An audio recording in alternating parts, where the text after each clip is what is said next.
Today let's talk about line work. Now, what is line work? Historically, it has been what you call hatching, just plain lines. Cross hatching, where you're crisscrossing your lines.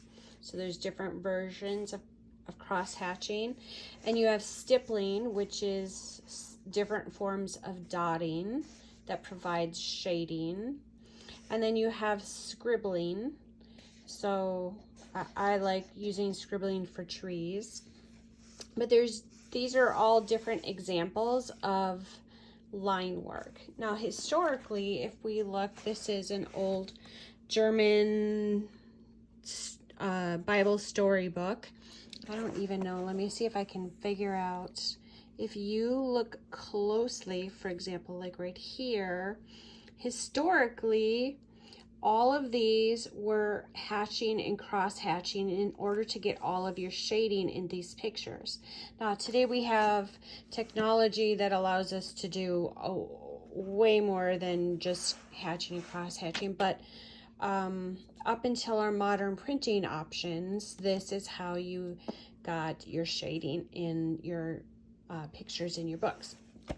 Okay, so how does that affect us in our Bible journaling? Well, for example, we have an example of this arrow, which has hatching on it, just plain lines. And we have the soccer ball that has cross hatching on it. It just gives a bit darker shade of things. These butterflies have stippling, so all of these little dots provide shading on these butterflies.